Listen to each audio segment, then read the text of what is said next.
Iya, kalau hari ini kita merayakan hari kenaikan Isa Al-Masih, maka kita akan baca dari Matius, ya saudara, dari Matius. Dan kita akan melihat bersama-sama. Coba kita lihat Matius 27 dari ayat 16. Dan Matius 28 dari ayat 16. Dan ke-11 murid itu berangkat ke Galilea, ke bukit yang telah ditunjukkan Yesus kepada mereka. Ketika melihat dia, mereka menyembahnya. Tetapi berapa orang ragu-ragu. Ada dua grup, saudara. Satu grup menyembah Tuhan, yang satu grup ragu-ragu. Saudara, Anda melihat di sini bahwa Tuhan yang menetapkan, yang menunjuk di mana dia akan naik ke surga dan di mana mereka berkumpul. Ke bukit yang telah ditunjukkan Yesus kepada mereka. Hidup ini ke depannya dan bahkan segala sesuatu sebenarnya harus mendengar dari Tuhan, mendapat petunjuk Tuhan. Kalau tidak petunjuk Tuhan, maka orang terpencar di bukit mana, bukit mana, bukit mana. Tetapi saudara, hanya satu tempat di mana Yesus menunjukkan mereka di bukit itu. Karena waktu itu Yesus masih sebagai mati dan bangkit dan kemudian bergaul dengan mereka selama menunjukkan dirinya kepada murid-muridnya dan memberi makan muridnya, dan terakhir Yesus menunjukkan bahwa dia kembali ke surga untuk menyediakan tempat, dan itu adalah sudah kita tahu di dalam kebenaran firman Tuhan di Yohanes 14, bahkan Yohanes 16 semua menulis tentang Yesus menyediakan tempat bagi semua orang yang percaya kepadanya. Yesus menyediakan tempat untuk tinggal bersama Yesus di surga, dan kita tahu itu. Dan Anda juga tahu bahwa Yesus balik ke surga untuk menyediakan tempat. Karena di dalam Wahyu dikatakan ada satu kota yang persegi di mana penuh dengan permata, pintu-pintu yang penuh dengan permata-permata, dan kota itu disediakan Tuhan. Bahkan beribu-ribu tahun itu Tuhan menyediakan. Bayangkan kota itu bukan cuma 100 tahun dibuat, tapi begitu lama dipersiapkan Tuhan. Sampai kedatangannya untuk mengangkat kita tinggal di kota yang luar biasa itu, saudara. Nah, sangat indah itu ada di Wahyu 21, 22 itu yang terakhir, Wahyu terakhir. Nah, saudara, kita melihat di sini, saya membaca bagi Anda, dan ke-11 ayat dari ayat 16, ke-11 murid itu berangkat ke Galilea, ke bukit yang telah ditunjukkan Yesus kepada mereka. Jadi kita harus menangkap sesuatu petunjuk dari Tuhan. Jadi kita tidak sembarangan di dalam kita berjumpa dengan Tuhan atau di dalam kita melayani Tuhan. Kita perlu petunjuk dari Tuhan. Kalau kita tidak mendapat petunjuk Tuhan, kita diam sampai kita mendengar dari Tuhan. Jangan sampai kita sembrono, karena gengsi langsung kita bilang, oh suara Tuhan ini. Kalau ada orang nanya ke kita, terus bagaimana kau dapat suara Tuhan apa? Saudara, karena dia malu dan gengsi, bilang kalau dia nggak dapat apa-apa, dia asal aja. Sebab satu orang nabi, dia waktu ditanya, dia bilang begini, bagaimana kok kamu bisa dengar terus suara Tuhan? Seorang bukan di Indonesia. Dan kemudian dia bilang begini kepada temannya, dan temannya itu akhirnya bersaksi dan ngomong bahwa, lah kalau saya ditanya saya nggak dapat suara Tuhan, saya bilang aja suara hikmat aja, hikmat. Dengan hikmat saja. Nah saudara, kalau kita nggak dapat, kita bilang aja nggak ada petunjuk Tuhan. Dan kita kembali berdoa lagi. Kembali berdoa.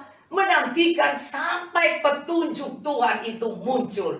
Jangan sampai kita mengeluarkan suatu pernyataan dan itu bukan dari Tuhan, dan hanya karena gengsi atau hanya karena kita mau melakukan sesuatu yang menghebohkan dan supaya nama kita menjadi top. Dan kita harus menjaga baik-baik, karena ini adalah satu yang Tuhan katakan, bahwa dan ke-11 murid itu berangkat ke Galilea, ke bukit yang telah ditunjukkan Yesus kepada mereka.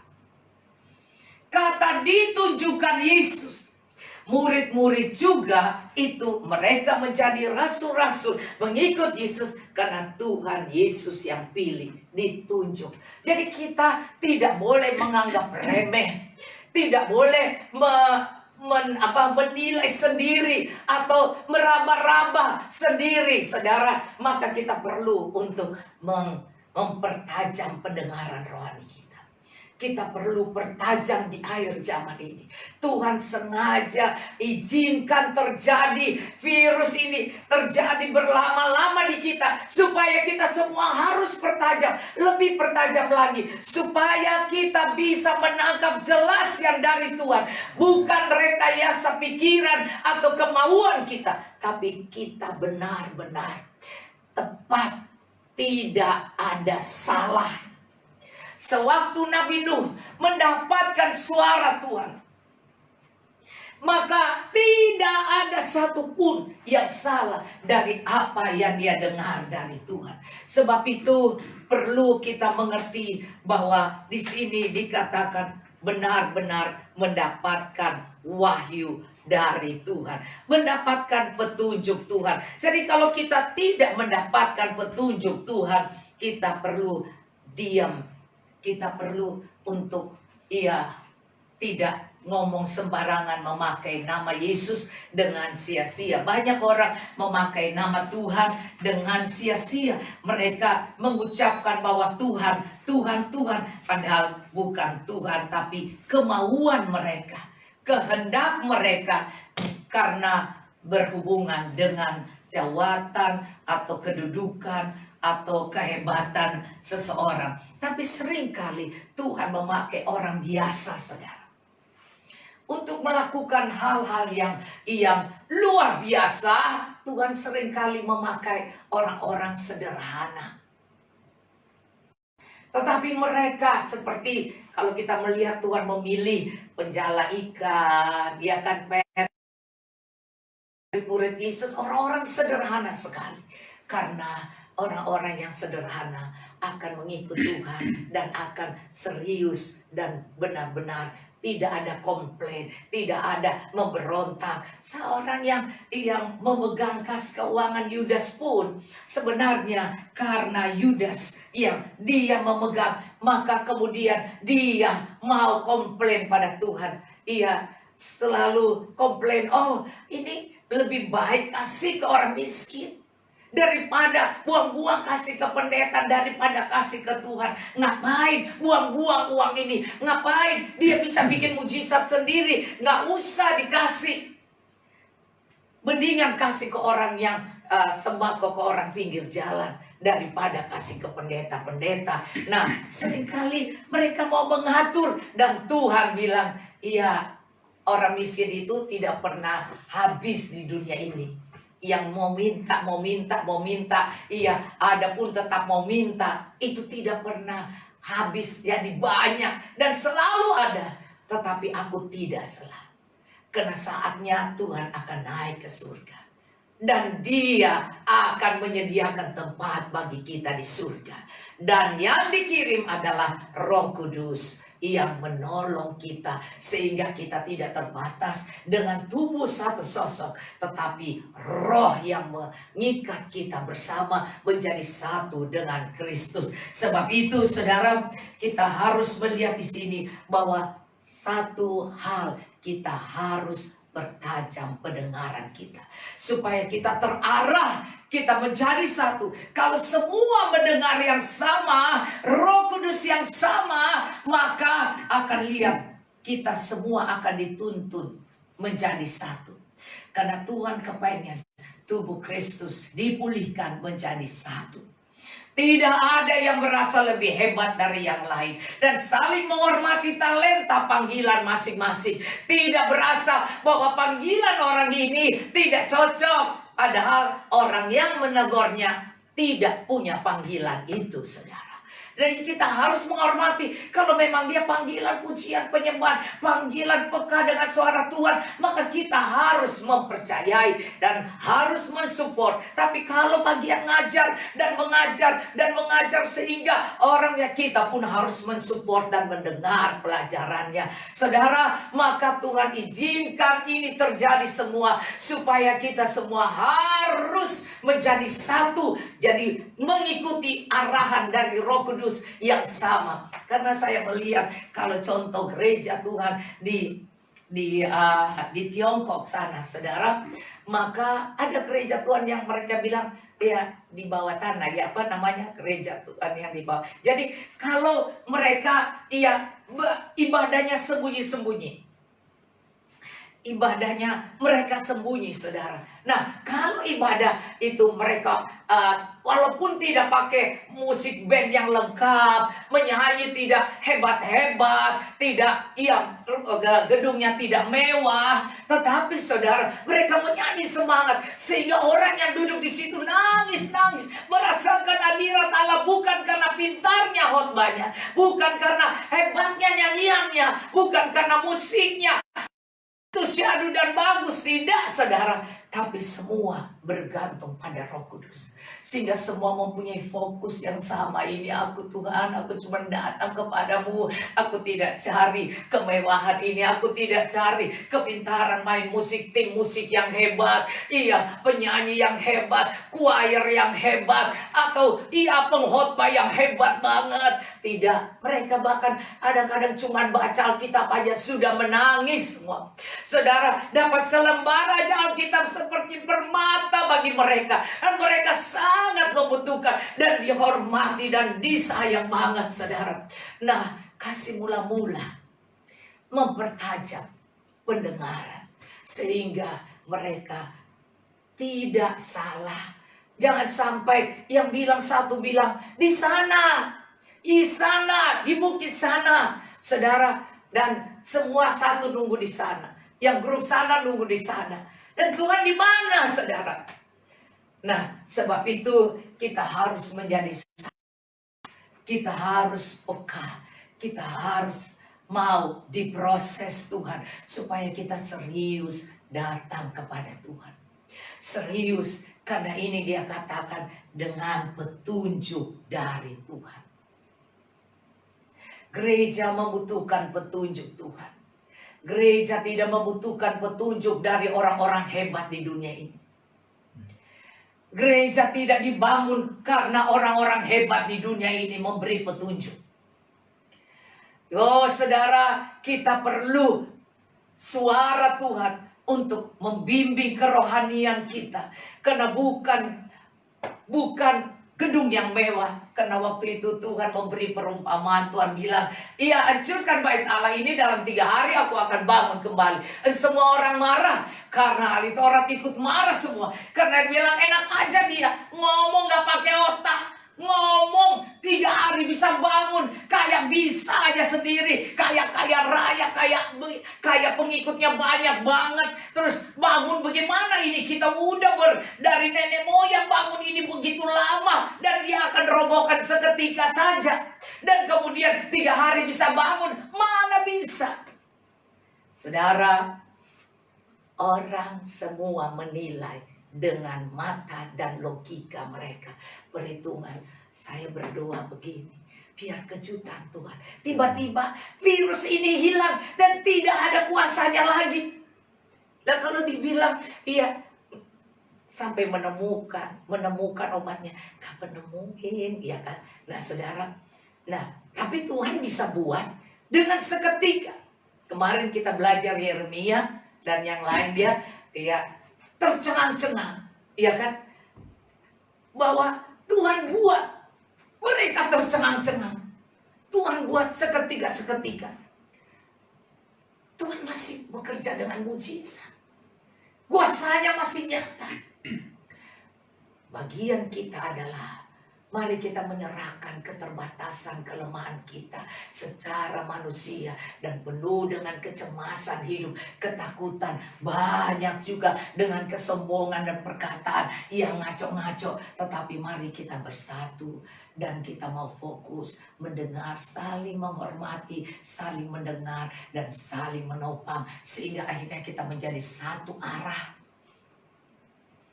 Sehingga menjadi panah yang tajam ke depan. Saudara, dan saya berharap bahwa Tuhan satu waktu Tuhan akan memberikan petunjuk ini. Sehingga cara mana Tuhan kami bisa melihat bahwa Tuhan menyelesaikan. Kalau dikatakan iya di Hosea di mana? Iya, Hosea 6 dikatakan ya. Hosea 6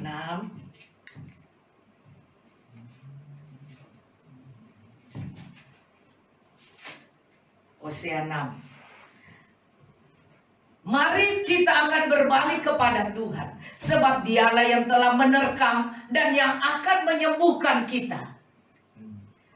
Dia menerkam, Dia menyembuhkan. Yang telah memukul dan yang akan membalut kita.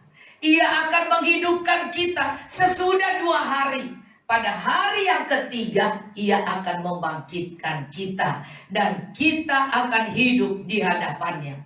Marilah kita mengenal dan berusaha sungguh-sungguh. Jadi bukan usaha sekedar saja. Tapi ada keseriusan, kesungguhan untuk mengenal Tuhan. Ia pasti satu waktu Dia pasti muncul seperti fajar. Ia akan datang kepada kita seperti hujan pada akhir musim. Ia mengairi bumi. Saudara, kalau Anda melihat ini, kemudian dibilang 3 hari aku akan bangkitkan. Saya pikir besok aja saya akan mencoba menerangkan karena saya mendengar Tuhan, mendengar saudara pelajaran ini, tetapi kita akan belajarnya nanti besok. Cuman saat ini kita akan melihat dikatakan firman Tuhan ini. Mari kita berbalik kepada Tuhan. Kemarin kita juga masuk dalam berbalik kepada Tuhan. Mari kita berbalik kepada Tuhan. Artinya mari kita datang, terus kita benar-benar mencari Tuhan. Nah, kalau di ayat Hosea 5, dikatakan ayat 15, aku akan pergi pulang ke tempatku sampai mereka mengaku. Saudara, Tuhan bilang aku mau pulang ke tempatku. Aku mau pulang ke surga dah.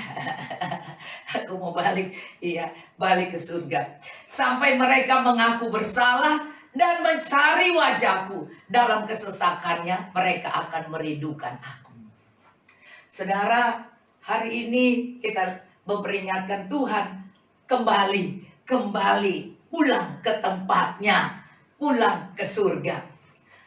Balik ke surga. Di Hosea 5 ini dikatakan seperti itu.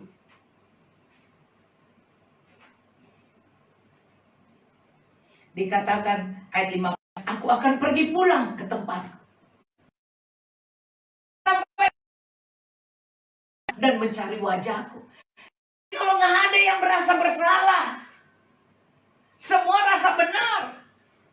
Dan semua nggak mau koreksi diri, nggak mau. Padahal tidak ada orang yang tidak bersalah. Di dalam 1 Yohanes katakan tidak ada yang tidak bersalah.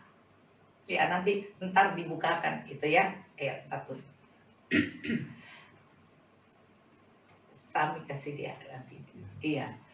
Tidak ada yang bisa bilang aku sempurna, aku tidak ada salah. Katanya tidak ada yang sempurna, tidak ada yang baik. Tuhan katakan semua berdosa. Cuma Bapa yang baik, Bapa yang sempurna. Ya, nanti ditampilkan di situ. Anda lihat ya. Jika kita berkata 1 Yohanes 1 ayat 10, bahwa kita tidak ada berbuat dosa, kalau kita ngomong begitu, ini Yesus menjadi pendusta. dan firman-Nya tidak ada di dalam kita. Sedangkan firman-Nya bilang semua manusia sudah berbuat dosa. Jadi kalau kita nuding orang berdosa, ini sama dengan kepiting dan udang kalau dibakar sama-sama merah, saudara. Cuman modelnya beda-beda. Iya, kesalahannya beda-beda. Nah, di sini coba ayat 11, firman-Nya tidak ada dalam kita.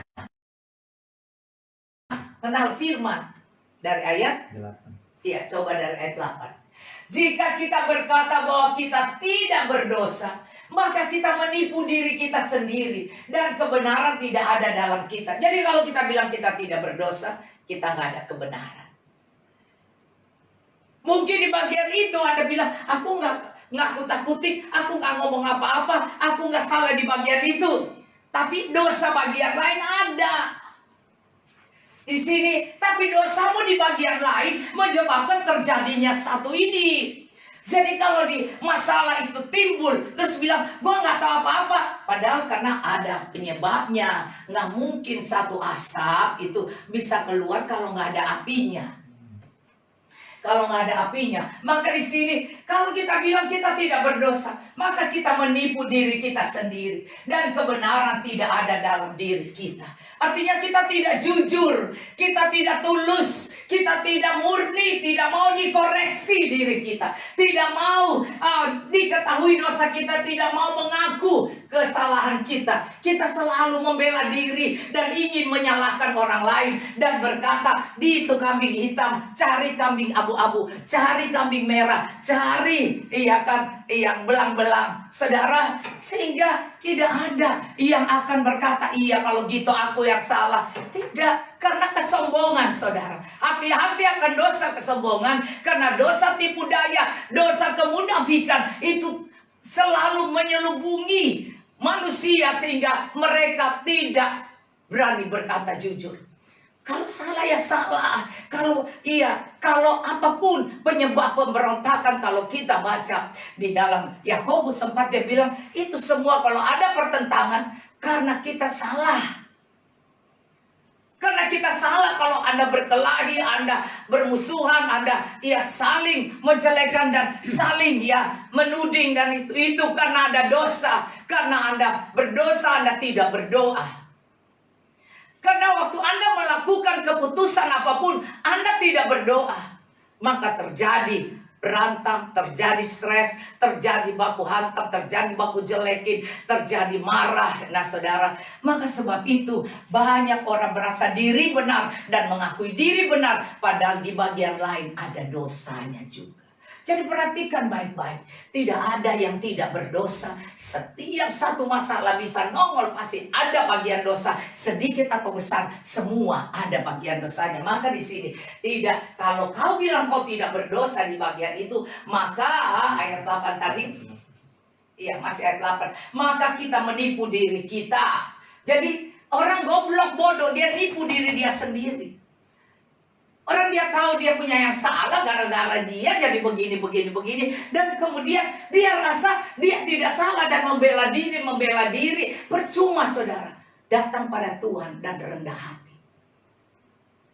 Maka Tuhan akan berikan petunjuk. Di situ Yesus beri petunjuk. Maka di sini sendiri dan kebenaran tidak ada dalam kita. Jadi nggak ada kebenaran kalau kita diri kita aja kita tipu.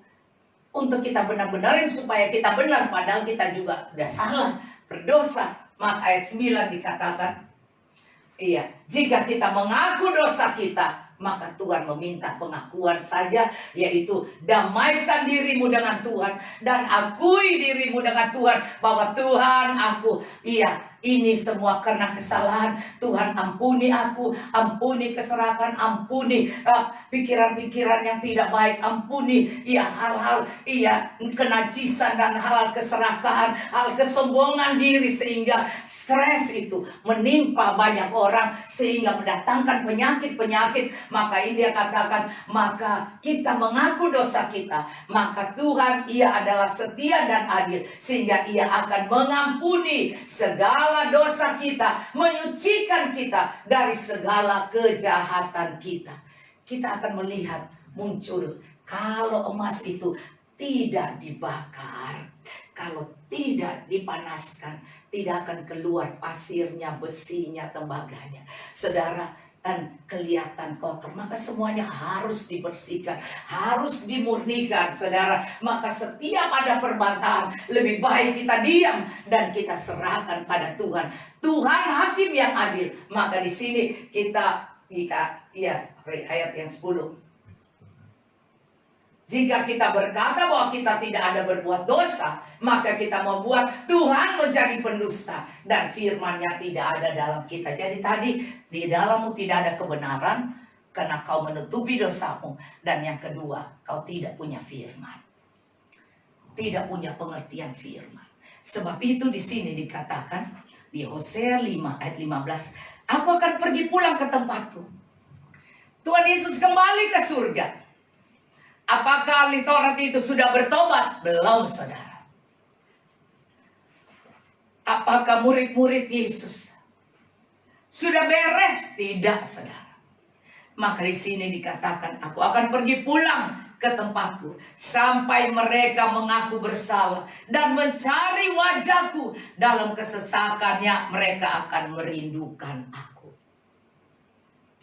Dalam kita mengalami stres, tekanan, dan masalah apapun, kita akan pengen Tuhan tolong, Tuhan campur tangan, Tuhan akan membalut luka, Tuhan akan menyembuhkan. Karena itu dikatakan, mari kita akan berbalik kepada Tuhan. Pasal 6, Hosea pasal 6 ayat 1. Mari kita datang pada Tuhan, cerita.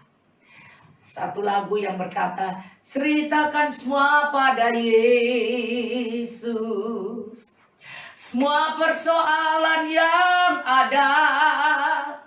Ceritakan kelemahanmu, minta Dia tolong kau. Cerita padanya semua susahmu, cerita dukamu waktu kau berdoa. Jangan cerita pada manusia, cerita pada Tuhan. Cerita pada Tuhan persoalan hidup kita. Cerita pada Tuhan.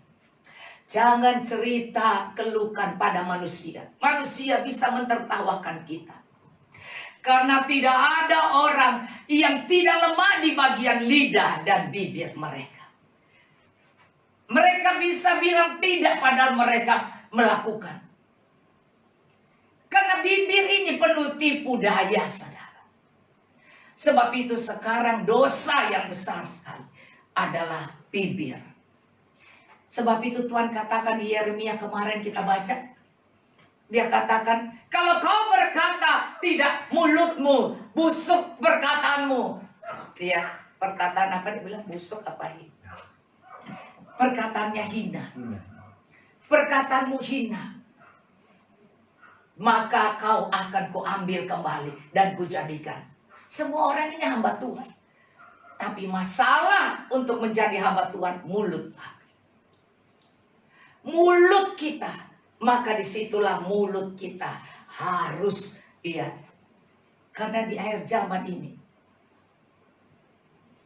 semua dikatakan di Alkitab di dalam Amsal, mati dan hidup dikuasai lidah. Kalau kau mengemakannya, kau memakan buahnya, saudara. Maka orang tukar perdagangan, kalau dia nggak pintar bicara juga nggak laku. Maka orang yang pintar bergaul, pintar bicara, dia akan dapat banyak order. Dia akan tapi kalau kita mengandalkan Tuhan, maka tanpa kita hebat pun Tuhan akan menolong kita. Maka sebab itu dikatakan, mari kita akan berbalik kepada Tuhan. Sebab Dialah yang telah menerkam dan yang akan menyembuhkan kita. Masalah corona ini masalahnya kita yang rasanya agamawi, bikin ibadah keren-keren, bikin besar-besar, tapi sebenarnya kita hanya sekedar tidak serius sungguh-sungguh. Karena itu dikatakan di sini harus mencari Tuhan dengan sungguh-sungguh. Dikatakan di sini karena Dia yang telah menerkam dan akan menyembuhkan kita. Kita harus minta pengampunan dari Tuhan.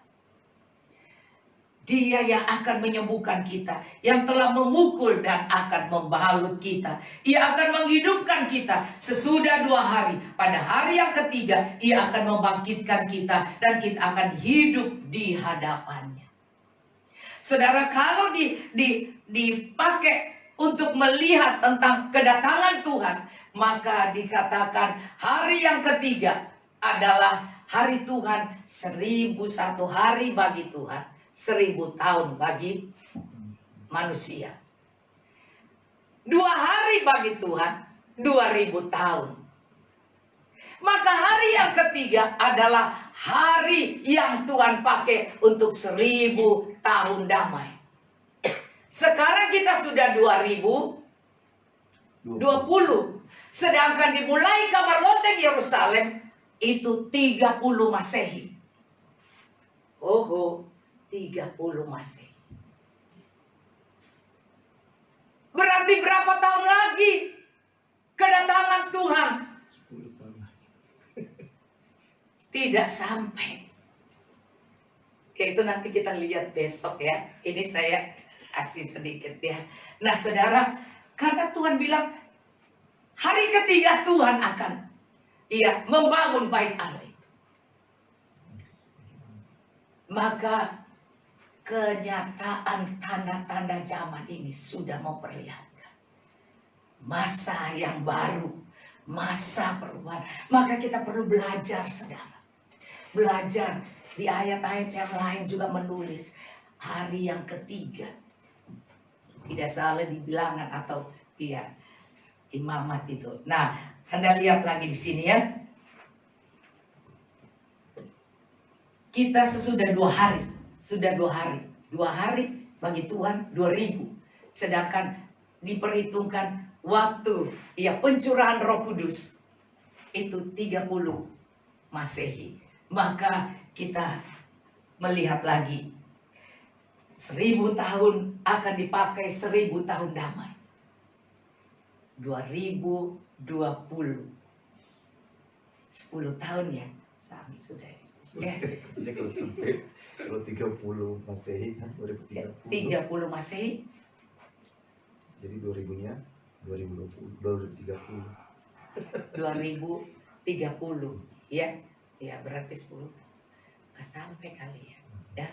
Nah saudara, kita perlu berhati-hati karena seketika Tuhan akan datang tanpa tanda-tanda, tanpa nanti hancur dulu semua. Nggak perlu, karena Tuhan bisa datang seketika mengangkat orang percaya.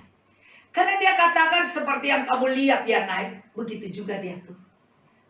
Tetapi mintalah petunjuk yang tepat, maka anak Tuhan akan diselamatkan. Sebab Dia katakan siapa yang berseru nama Yesus akan diselamatkan. Maka jangan berpikir aduh nanti nggak diselamatkan. Nah kalau Anda pikir seperti itu berarti Anda tidak benar-benar percaya pada Yesus. Maka kita lihat di sini, pada hari yang ketiga Ia akan membangkitkan kita dan kita akan hidup di hadapannya. Jadi orang yang sudah mati itu akan bangkit juga, saudara. Membangkitkan kita. Dan orang yang masih hidup akan juga dibawa. Nah, kalau Anda lihat ayat 3. Marilah kita mengenal dan berusaha sungguh-sungguh pertajam pendengaran rohani kita. Sungguh-sungguh mengenal Tuhan. Baca Alkitab. Renungkan dan minta pewahyuan Tuhan. Minta Roh Kudus menerangi. Tuhan utus rohnya. Dia bilang, kalau aku tidak pergi, maka roh itu tidak akan turun. Tetapi kalau aku pergi, aku akan mengirim penghibur itu padamu. Tetapi di ayat yang lain terus dikatakan, Dia juga akan mengajar. Dan Dia juga kebenaran itu. Karena kalau Roh Kudus yang mengajar, maka tidak ada yang salah. Maka kalau dibilang suara Tuhan itu salah, itu bukan, saudara. Maka berhati-hati, kita harus belajar untuk lebih lagi mempertajam. Sebab itu di sini dikatakan, marilah kita mengenal berusaha. Jadi harus ada bayar harga, harus ada hidup yang dipaksakan untuk lebih lagi sungguh-sungguh dan mengenal Tuhan.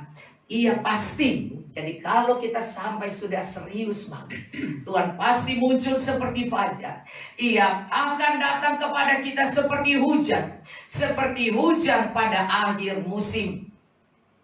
Yang mengaliri, air musim yang mengairi bumi. Percaya saudara, bahwa kita pasti akan melihat kedatangan Tuhan. Dan dia akan buat kejutan. Kalau sekarang orang tiba-tiba takut keluar kena virus. Tetapi kalau waktu kedatangan Tuhan, orang-orang yang percaya terangkat. Lebih kacau lagi. Tahu-tahu, di mana istri gua? Pak Budi saya cari. Tapi mesti diikat sama-sama supaya terangkat dua-dua. Ya, jadi jangan salah mata, tahu-tahu kemana. Nah, saudara, maka ada ayat yang berkata, suami dan istri tercerai, bapak dan anak tercerai, dan semuanya waktu Tuhan menghukum dunia itu karena dia mengangkat orang benar, orang percaya. Nah, sama dulu lagu itu begitu, saudara. Laki dan istri tercerai, bapak dan anak tercerai, sobat kenalan tercerai, waktu Tuhan menghukum dunia. Kelak ada tangisan, tangisan selamanya. Ada tangisan waktu Tuhan menghukum dunia. Saudara, mari kita belajar bersungguh-sungguh. Lebih lagi, tidak mencari kenyamanan dunia ini saja. Pesta pora, keindahan-keindahan dunia yang dilihat oleh mata ini saja. Tetapi ada keindahan yang jauh lebih indah dari dunia manapun di dunia ini. Itu ada tertulis di Wahyu. Bahwa satu kota yang indah bermain. Satu kota yang indah. Marilah kita ke seberang di sana. Ke negeri yang indah permai. Saudara, dikatakan di Wahyu, akan turun dari surga. Satu kota yang Tuhan pergi ke sana menata kota itu. Beribu-ribu Tuhan melakukan itu. Untuk supaya kota itu bisa diturunkan di hari yang ketiga itu. Ya, hari ketiga bersiap-siap. Dia akan membangun. Pada hari yang ketiga aku akan membangun. Hancurkan bait Allah ini. Pada hari 3 hari aku akan membangun. Maka sebab itu, saudara, kita perlu berhati-hati. Setiap ucapan, pikiran, perasaan, kehendak, emosi, keputusan kita harus kita jaga sesuai dengan petunjuk Tuhan. Maka itu di sini dikatakan, apakah yang akan kulakukan kepadamu, hai Efraim? Apakah yang akan kulakukan padamu, hai Yehuda? Kasih setiamu seperti kabut pagi dan seperti embun yang hilang pagi-pagi benar. Cepat sekali hilang. Senangnya melayani cuma sebentar. Berkorban cuma sebentar. Setelah lama-lama, ia bosan. Orang bisa memberi 1-2 kali. Pas udah 5 kali dia nggak suka, saudara. Iya, jadi ada banyak ketidakstabilan, tidak bisa setia. Kasih setiamu seperti kabut pagi, seperti embun yang hilang pada pagi-pagi benar. Sebab itu aku telah meremukkan mereka dengan perantara nabi-nabi. Aku telah membunuh mereka dengan perkataan mulutku, dan hukumku keluar seperti terang. Ayat 6, sebab aku menyukai kasih setia dan bukan korban sembelihan, dan menyukai pengenalan akan Allah lebih daripada korban bakaran. Tuhan mau pengenalan akan Allah. Lebih dari hal yang kau pikir keren kalau kau, Tuhan kasih saya kaya supaya aku bisa menjadi donatur. Tuhan tidak cari donatur kalau hanya karena tujuan supaya aku menjadi. Tidak. Tapi di waktu kau masih cuman punya apa adanya, tapi kau sudah menjadi orang yang bisa menabur, sudah bisa punya murah hati, saat itulah Tuhan akan menambahkan berkat atasmu. Tidak nunggu nanti kaya raya. Saudara, karena setiap orang yang mencintai, dia akan memiliki hati yang murah hati. Nah, itulah kasih setia. Nah, sebab itu saudara, kita harus bersungguh-sungguh karena Tuhan cuma cari pertobatan. Nah, kalau kita bagian Efraim yang tidak mau bertobat, kita perlu menjaga supaya kita perlu untuk bertobat. Sebab itu di Hosea ini dikatakan coba Efraim tidak mau bertobat, tapi mereka itu telah melangkahi perjanjian di Adam. Di sana mereka telah berkhianat terhadap aku. Gilead adalah kota para penjahat, penuh dengan jejak darah, seperti gerombolan menghadang. Demikianlah persekutuan para imam. Mereka membunuh di jalan ke Sikem. Sungguh mereka melakukan perbuatan mesum. Di antara kaum Israel telah kulihat hal-hal yang mengerikan di sana. Ada Efraim bersundal dan Israel telah menajiskan diri. Berapa lama ini saudara? Berapa bulan berita-berita kenajisan? Sudah berapa tahun mulai kenajisan hamba-hamba Tuhan terbongkar. Maka kita perlu menjaga diri kita. Wah, heboh seluruh dunia. Dimasukin ke YouTube, dimasukin ke semua saudara berita. Dan sangat menyedihkan hati. Kita perlu untuk berdoa. Saudara, karena kalau kita lihat mulai kaya, mulai ini. Wah saudara, maka berhati-hati jangan sampai mulai kaya dan mulai jatuh dalam kemesuman. Mulai jatuh mungkin bukan persinahan badan, mungkin persinahan hati. Yaitu memberhalakan keindahan dunia, memberhalakan semua yang dunia punya, sehingga kita tidak menaruh melayani dia lebih. Iya saudara, kalau zaman dulu menyanyi melayani lebih sungguh, melayani lebih tulus, karena Tuhan sudah lebih dulu. Saudara, kita mengikuti apa yang Tuhan lakukan. Maka kemudian kalau Anda perhatikan di sini, sekarang ini ayat 10, di antara kaum Israel telah kulihat hal-hal yang mengerikan. Di sana ada Efraim bersundal dan Israel telah menajiskan diri. Seorang pendeta yang diam-diam nongkrong di jalan dan hanya berdiri untuk memperlihatkan sesuatu yang memalukan. Saudara, bukankah ini sesuatu yang menggelikan? Kita perlu berdoa, saudara. Kita perlu berdoa karena keadaan ini sepertinya jadi biasa saja. Maka pertobatan ini harus ada. Maka kita lihat ayat 11, juga bagimu hai Yehuda, juga bagi Yehuda telah ditentukan penuaian apabila aku memulihkan keadaan umatku. Yehuda harus bersiap. Karena kalau Tuhan sudah menentukan bahwa di akhir ini, tinggal berapa tahun ini, kalau kita tidak bekerja keras, kita tidak akan lihat penuaian. Maka kita perlu, Tuhan katakan di dalam Yohanes 4, di akhir zaman Tuhan akan mencari penyembah-penyembah yang benar, yang menyembah Allah dalam roh dan kebenaran.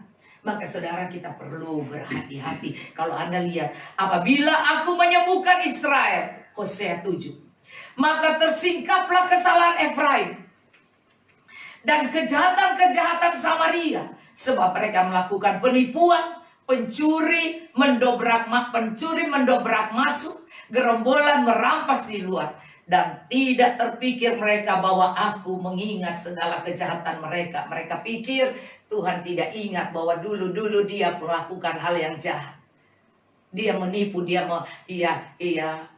melakukan hal-hal yang tidak benar. Dia pikir tidak ada orang tahu.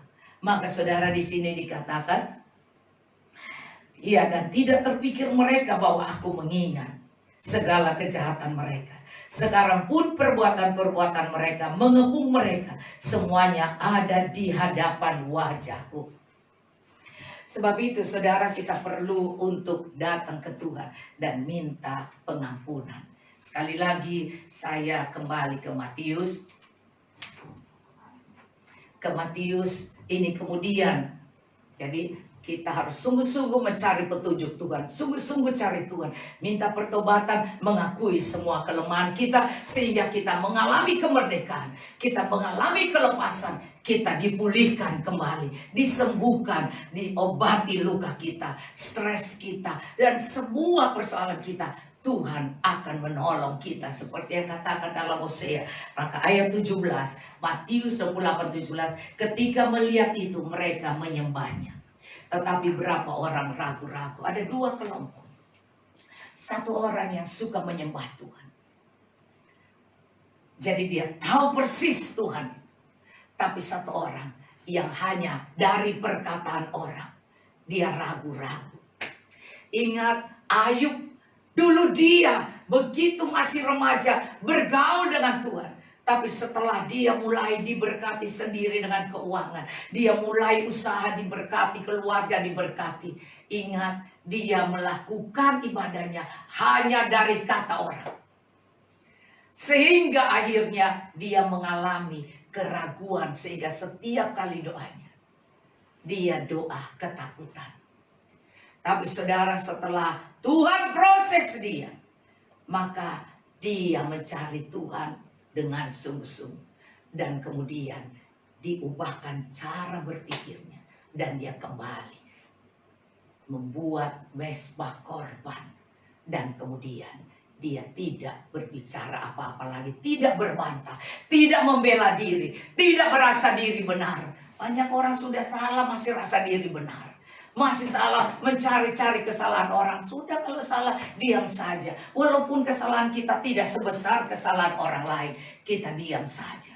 Saudara, dan minta pengampunan Tuhan. Karena ada bagian sedikit kita mungkin perkataan kita salah, mungkin sikap kita salah, tindakan kita salah. Tapi mari, Alkitab tadi katakan 1 Yohanes 1 ayat 8, 9, 10. Dia katakan gak ada orang yang tidak berdosa. Sebab itu tidak boleh sombong. Maka di sini ada dua pengikut. Yang satu ragu-ragu. Dia tidak punya iman bahwa itu benar Yesus. Tapi yang satu, mereka tahu persis. Mereka menyembah. Mari kita harus mengarahkan diri kita. Walaupun Tuhan memberikan perintahnya, wasiatnya, iya, kata-kata terakhir pada semua. Tetapi dia memperlihatkan ada dua golongan. Yang satu penyembah, yang satu ragu-ragu.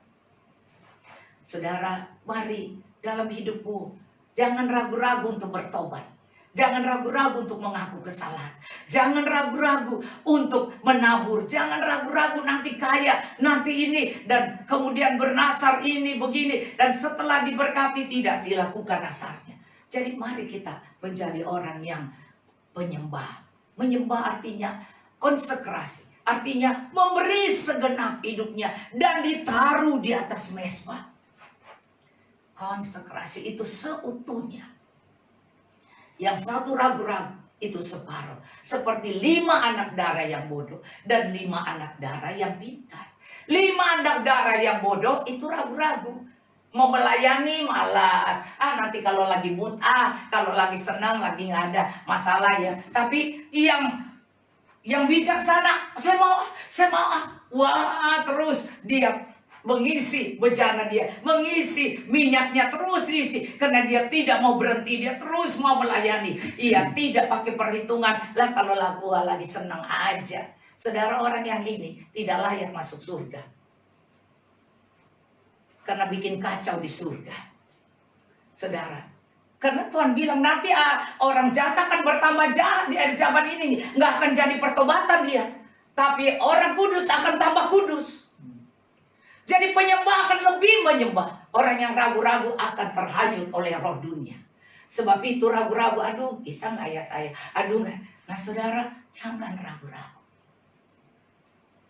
Tetapi fokus ke Tuhan, bahwa pertolongan cuma dari Tuhan. Bahwa Tuhanlah yang mampu mengangkat kita. Tuhan yang mampu menolong kita. Waktu dia datang, aku pasti terangkat. Anda harus yakinkan, jangan ragu-ragu.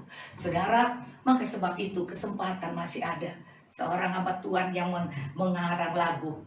Hidup ini adalah kesempatan. Nah, dia sudah menghadap Tuhan.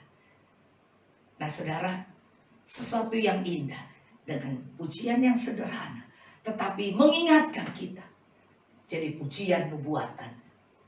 Hidup ini untuk melayani Tuhan. Jangan sia-siakan waktu yang Tuhan beri. Hidup ini hanya sementara. Saudara, kau tidak tahu kapan Tuhan panggil.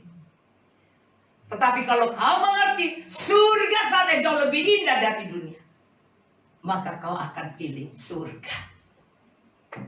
Hanya orang yang pintar, wanita, perempuan bijaksana, ia terus melayani terus sehingga dia punya minyak terisi penuh. Tapi yang satu perempuan bodoh, ya kalau lagi mood aja, kalau nggak usah, gua nggak perlu, ya ngapain, ya kan, gua kaya, gua punya uang, ngapain gua nggak, ya. Tapi saudara, Tuhan tidak bedakan orang kaya orang miskin untuk dipanggil Tuhan.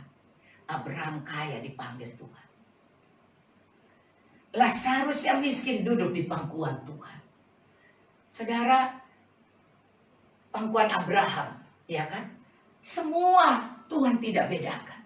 Masalahnya, waktu Tuhan datang, adakah minyak kita cukup?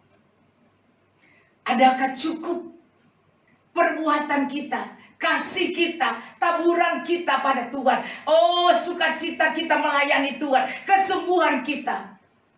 Apakah kita peka, kita tajam, kita mengikuti petunjuk kehendak Tuhan? Maka sebab itu, mari janganlah menjadi orang yang ragu-ragu. Maka sebab itu, satu, fokus ke Tuhan. Kedua, jadikan dirimu penyembah yang akan dapat pengertian benar, petunjuk dari Tuhan. Kalau kau terus akan menyembah Tuhan, sehingga kau tahu persis itu Tuhan, bukan hantu. Karena sekarang banyak, dibilang Yesus, padahal Yesus yang palsu. Orang bilang Injil, padahal Injil palsu, karena ada ditulis di 1 Yohanes 4. Saudara, jadi banyak, di Galatia juga tulis banyak. Orang pikir, wah asli, padahal palsu. Maka sebab itu saudara, kita harus hati-hati. Yesus mendekati mereka dan berkata, ayat 18, kepadaku telah diberikan segala kuasa di surga dan di bumi. Wow, Yesus sudah mendapatkan kuasa itu di surga dan di bumi selama kami masih di bumi. Yohanes 17, Tuhan bilang, mereka yang percaya kepadaku dan yang akan mereka khotbahkan dan orang-orang akan percaya lagi, lindungi mereka dari yang jahat. Jaga mereka, lindungi, karena mereka bukan dari dunia ini. Sejak kita percaya Yesus, kita bukan dari dunia ini. Jangan kita cocokkan diri kita, dan menjadi orang sombong kayak kita. Wah, gua nggak mau dong, gua tersinggung kalau dia giniin. Jangan rendah hati saja. Nggak ada tersinggung, nggak ada rasa dipermalukan, nggak ada. Saudara, apapun kita siap dipermalukan kalau toh itu Tuhan kehendaki. Biarlah nama Tuhan dimuliakan saat itu. Sehingga Ayub yang dikatakan mungkin dosa Ayub, tapi Ayub akhirnya sadar dan dia tidak mau berbantah lagi. Dia tidak membela diri lagi waktu dia tahu bahwa Tuhan mengizinkan permasalahan untuk membentuk karakter kita, membentuk sikap kita, untuk kita bisa mengenal Tuhan dengan benar. Sehingga waktu kita dipulihkan, segala sesuatu untuk kemuliaan nama Tuhan. Maka itu Ayub, musuh-musuhnya, teman-teman yang berkata jahat tentang dia, Tuhan suruh kau harus datang ke Ayub, kasih bawa persembahanmu kepadanya. Karena hanya doa Ayub yang kudengar. Padahal Ayub yang tadinya dikata-katain, dijelek-jelekin, dibilang dosa, dosa nggak benar. Mari datang pada Tuhan dan ketemu Tuhan. Dan kemudian Tuhan mengangkat kita. Dan kemudian kita berikan ucapan syukur, tidak lagi marah. Orang-orang ngomong apa, kita tidak marah. Kita datang pada Tuhan dan Tuhan memulihkan. Dan Ayub menjadi lebih kaya dari dulu.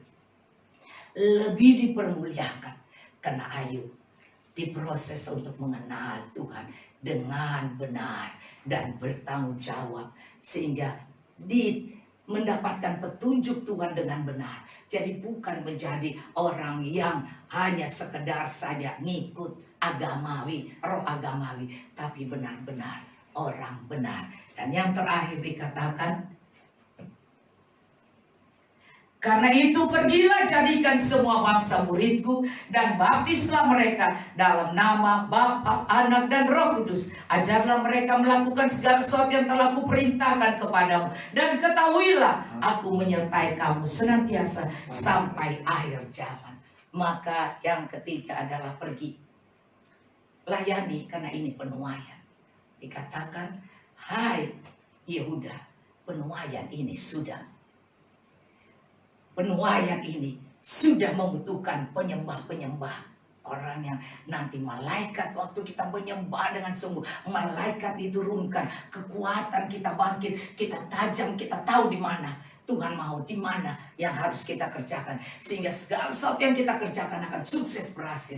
Karena Tuhan mau namanya dimuliakan melalui hidup kita. Dan diakhiri dikatakan, aku menyertai kamu senantiasa sampai akhir zaman. Artinya jangan khawatir dalam masa kesusahan dan kesesakan. Masa ini pun Tuhan akan menyertai kita sampai kesudahan alam. Sampai Tuhan datang, dia turun di awan-awan yang permai. Dia tidak turun di tanah ini, tapi di awan-awan, karena dia mengangkat kita berjumpa di awan-awan yang permai. 1 Tesalonika itu dikatakan kita berjumpa dengan Tuhan di awan-awan yang permai. Jadi ada pengangkatan. Dan gereja GBI mempercayai bahwa di masa kesukaran kita sudah diangkat. Haleluya. Sebab itu berjaga-jagalah. Pertajam.